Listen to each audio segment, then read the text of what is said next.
selesai gugatan Wan Prestasi yang dilayangkan Nikita Mirzani, dokter kecantikan Reza Gladys kembali tertimpa masalah hukum. Ia dilaporkan oleh 4 orang yang mengaku konsumennya ke Polda Metro Jaya terkait dengan dugaan pelanggaran Undang-Undang Kesehatan dan Undang-Undang Perlindungan Konsumen. Atas laporan yang ada, Reza Gladys bersama suaminya atau Bah Mufid akhirnya mendatangi Polda Metro Jaya untuk memenuhi panggilan polisi guna memberikan klarifikasi atas laporan yang masuk.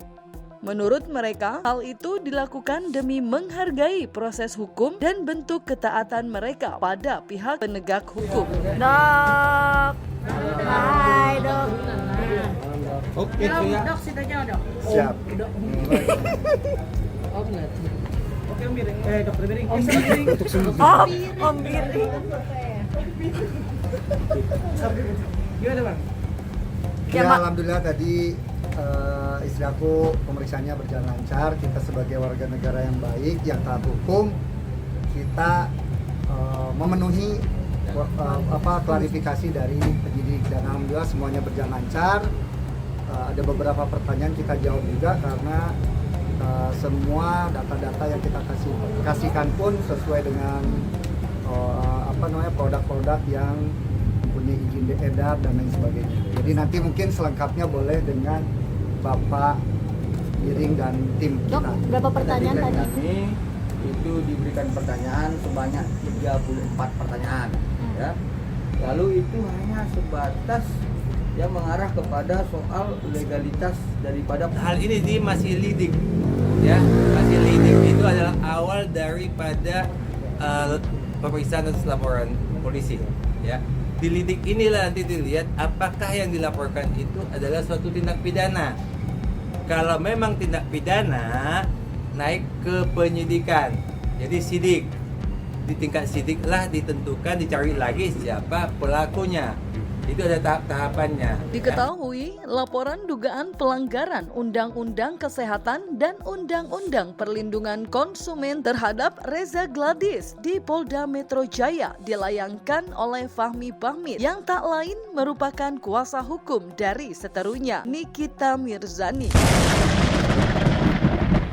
Dalam kasus ini, Fahmi Bahmid dikuasakan oleh 4 orang konsumen pengguna produk kecantikan milik Reza Gladys yang merasa dirugikan oleh produk-produk kecantikan yang digunakannya.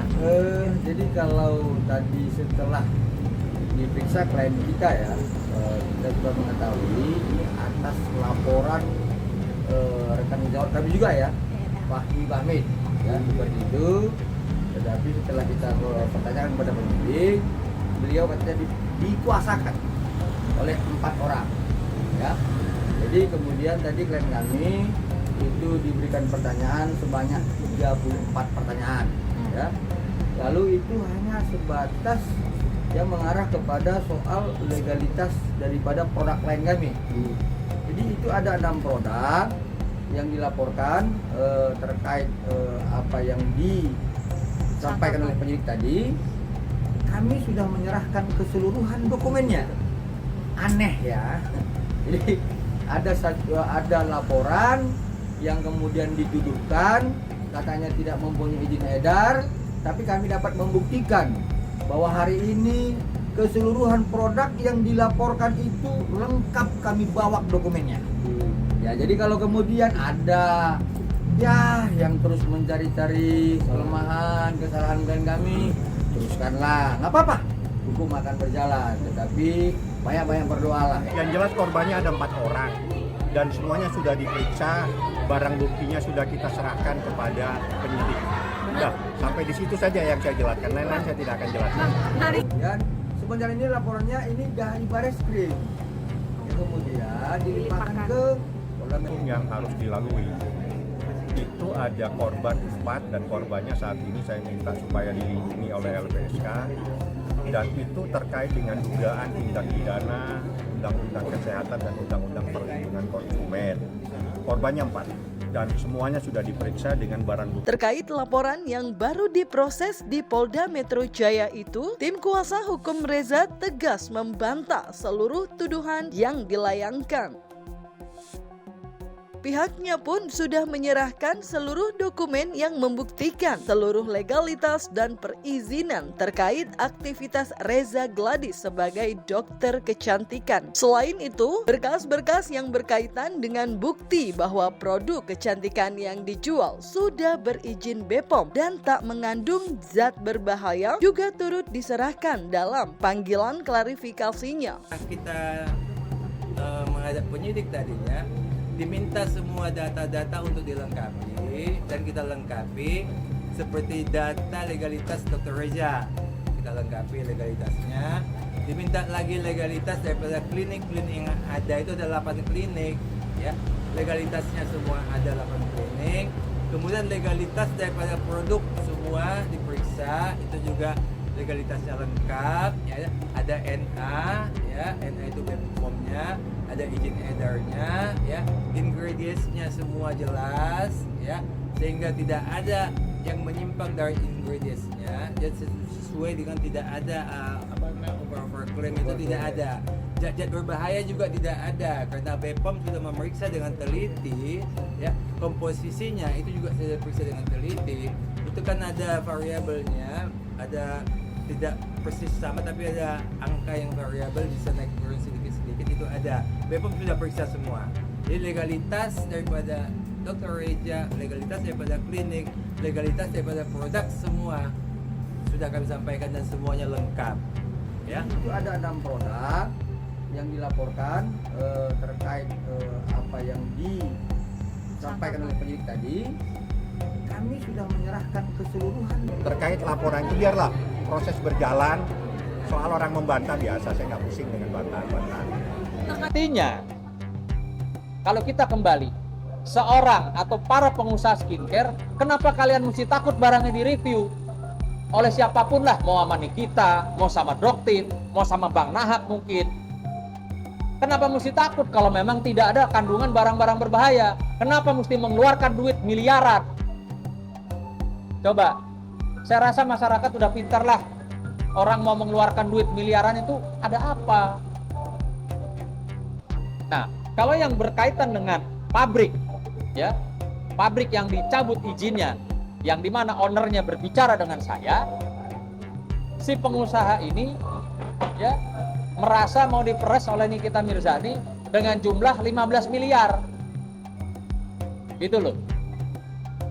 Karena penghasilannya diduga sebulan, ini kita ngomong sebulan ya, sebulan itu 40 sampai dengan 60 miliar. Bisa nggak kalian bayangkan berapa banyak skincare yang beredar di Indonesia sehingga menghasilkan duit puluhan. Tak sampai di situ, pihak Reza Gladys juga menyoroti adanya kejanggalan dari bukti yang dilampirkan pihak pelapor saat membuat laporan ke polisi. Dalam keterangannya, kuasa hukum Reza Gladys menyampaikan jika bukti pembelian yang dilampirkan dengan produk yang menjadi bagian dari barang bukti berada dalam rentan waktu yang berbeda. Bahwa tadi penyelidik memperlihatkan kepada kami kapan dibeli dan kemudian memperlihatkan kepada kami produk yang dibeli, belinya tahun berapa, 15 Maret 2023. belinya tahun berapa, produknya tahun berapa, ngerti ya? Ya, membeli tahun ini dikasih produk tahun ini. Aduh, janganlah. Saya nggak akan menanggapi karena buktinya ada di penyidik, buktinya bagus skincare, nggak perlu saya sampaikan. Ya kita pun butuh ketenangan, butuh keamanan, butuh kenyamanan. Mungkin ini salah satu cara kita untuk membela diri karena kita udah digarisbawahi bahwa itu bukan sesuatu yang kita inginkan. Udah itu. Mungkin ini next langkah hukumnya bagaimana, Dok? Maka dari itu, tim kuasa hukum Reza Gladys beranggapan jika laporan yang dilayangkan terhadap kliennya ke Polda Metro Jaya terkait dugaan pelanggaran Undang-Undang Kesehatan dan Undang-Undang Perlindungan Konsumen merupakan strategi yang dilakukan Nikita Mirzani untuk mengganggu laporan kejahatan cyber yang sebelumnya mereka ajukan. Hal ini lantas memunculkan asumsi jika memang ada peperangan yang lebih besar di balik kasus ini. Kalau mau cari kesalahan yang akurat dong. Ya, jadi ketahuan banget lah ya. Jadi ya saya nggak mau sih terlampau jauh komentar. Yang pada prinsipnya adalah klien kami itu dari awal kami sampaikan sejak Februari, kalau ada klien kami mendistribusikan zat yang berbahaya dan tidak memiliki izin edar, buktikan dan laporkan. Dan setelah kami tadi memberikan klarifikasi, Aneh bin Ajaib ya, kliknya tahun berapa, produknya yang dilampirkan buktinya tahun berapa, kita nggak tahu ya. Nanti biarlah penyelidik melalui proses penyidikannya akan menyampaikan kepada konsumennya. Undang-Undang Perlindungan Konsumen mengatur tentang kerugian. Nah, itu saja yang saya sampaikan. Jadi di dalam Undang-Undang Perlindungan Konsumen, termasuk Undang-Undang Kesehatan itu diatur. Nah, dalam Undang-Undang Perlindungan Konsumen, kerugian itu juga secara material dan juga kerugian secara imaterial. Semuanya ada.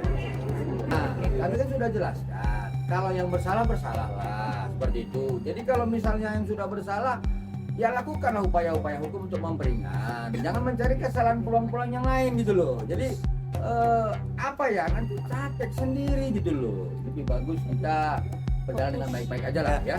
Janganlah Dr. Reja ini dipojok-pojokkan seperti ini. Karena walaupun dipojokkan seperti apa, kebenaran itu akan muncul. Sudah mengatakan legalitasnya bagus semua, NA-nya sudah ada. Jangan lagi dicari-cari siapa-siapa yang dibilang mukanya cacat atau apa. Harusnya orang yang terkena imbas daripada yang jelek ini itu harus diperiksa. Bawalah ke dokter kulit, minta keterangan dokter kulit. Ini kami periksa, muka ini rusaknya akibat ini. Ya, jelas. Jadi waktu dibawa ke penyidik kepolisian, ini loh dokter kulit ini mengatakan mukanya si A, si B ini akibat daripada apa, timbul ini. Ya, jadi tidak bisa hanya katanya si A mukanya rusak, si B rusak, si C, si D sampai si Z semuanya rusak mukanya. Tapi kenapa dia rusak? Tidak kalau dia bilang mukanya cacat akibat kosmetik ini, pergilah ke dokter kulit, diperiksalah semua. Oh ya, kulitnya ini rusak karena ini. Nah, sampai detik ini kita nggak ada dokumen kedokteran yang mengatakan itu muka betul-betul apa rusak apa nggak tahu, apa hanya katanya saja. Ya kalau nggak ada bukti kan berarti katanya. Ya, sebenarnya jangan sampai lupa pada pokok permasalahan bahwa di sini adalah tindak pengancaman dan pemerasan begini Pak. Iya, tindak pidana dugaan tindak pidana, tindak pemerasan dan kemudian dengan persangkaan pasal 7B ya. Sebenarnya nggak ada masalah ya sama tersangka NM ya. Tapi pada prinsipnya klien kami sudah melaporkan ini, maka biarlah proses hukum yang berjalan ya, kawan-kawan.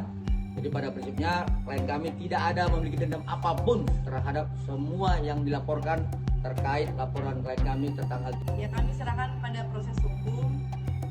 Ya kita serahkan aja, mudah-mudahan ya sebaik-baiknya. Jika dugaan pelanggaran Undang-Undang Perlindungan Konsumen dan Undang-Undang Kesehatan yang dituduhkan pada Reza Gladys baru mulai berproses, kasus lain terkait perseteruan mereka sudah mulai memasuki babak utamanya. Sejak awal bergulir, kedua belah pihak saling beradu argumen tentang maksud Wan Prestasi yang menjadi inti gugatannya. Apalagi kuasa hukum kedua belah pihak pun memiliki pandangan yang berbeda tentang kerjasama yang terjalin antara Nikita Mirzani dan Reza Gladys di tahun 2024 lalu. Jadi Wan Prestasi itu berawal adanya sebuah kesepakatan. Kesepakatan itu bisa lisan, bisa tertulis. Itu seperti apa? Nanti saya akan sampaikan di pengadilan. Menurut hukum, perjanjian itu yang penting memenuhi syarat. Syaratnya ada manusianya, syaratnya sesuatu yang sah, syaratnya sesuatu yang halal, syaratnya yang tidak bertentangan dengan hukum. Manusianya ada tergugat satu dan penggugat. Itu manusianya, itu namanya subjek. Objeknya ada terkait dengan review hal-hal yang baik. Kapan tenggang waktunya? November ke November. November 2024 dan November 2020. Itu telah memenuhi syarat. Wan Prestasi itu ya rekan media itu diatur di dalam 1243 KUH Perdata, 2334 KUH Perdata, ya. Kemudian 1320 KUH Perdata, itu jelas, ya. Pertama, harus ada perjanjian yang sah secara hukum. Yang mana itu diatur dalam 1320 KUH Perdata. Lanjutannya adalah adanya yang lalai dan tidak melaksanakan terhadap prestasi terkait perjanjian itu. Contoh, saya ini dengan Mas Dede, ya. Beliau ini pinjam uang saya. Posisi saya ini adalah sebagai kreditur, beliau adalah debitur. Nah, terjadilah perjanjian sepakat dan sukarela. Kemudian beliau tidak bayar, lalu kemudian saya anggap dia lalai. Ketiga, saya somasi. Keempat, dia tidak indahkan somasinya, lalu terjadilah wan prestasi. Kalau tahapan ini tidak ada, wan prestasinya di mana gitu loh. Dan biasanya yang melakukan perbuatan wan prestasi adalah debitur, ya. Ini saya yang punya uang, saya yang digugat. Ini hukumnya hukum apa gitu? Itu satu. Kalau ada perjanjian, nggak pantas beliau gugat saya, dia debitur, saya kreditur. Nah, apalagi tidak ada perjanjian itu gitu loh. Proses perjanjian itu kan sudah diuji dari proses penyidikan, kemudian dari pendalaman dari jaksa penuntut umum, sudah P21. Nah, ini mau dipersidangkan. Ya, jadi mana perjanjiannya? Nah, Lalu, apakah pertemuan dua orang yang sedang berseteru itu akan terwujud? Mengingat Nikita Mirzani saat ini sedang berada di rutan Pondok Bambu terkait statusnya sebagai tahanan titipan kejaksaan atas laporan dari Reza Gladys. Misal nih, klien kami hadir, ya, dalam proses mediasi karena menghormati Perma 1 2016. Pertanyaannya, dengan siapa dia bermusyawarah? Apakah dengan Bang Fahmi? Nah, lalu apa yang mau disepakati dengan Bang Fahmi? Nah, kalau begitu kan ngapain klien kami hadir? Tapi kalau penggugat hadir, pasti klien kami akan hadir. Kenapa? Yang mempunyai masalah ini kan beliau, penggugat dan tergugat, bukan klien kami dengan Bang Fahmi. Tanggal 19 jam 9 pagi, saya minta teman-teman datang di Pengadilan Negeri Jakarta Selatan supaya hadir proses mediasi. Selanjutnya, saya juga mengajukan permohonan supaya Nikita Mirzani bisa hadir pada hari Kamis jam 9 pagi di Pengadilan Negeri Jakarta Selatan. Oke, sudah pengurusan izinnya berarti Ya, sudah kita ajukan permohonan. Jadi apakah nanti dikabulkan atau tidak oleh Kejaksaan Negeri Jakarta Selatan, kita tunggu hari Kamis.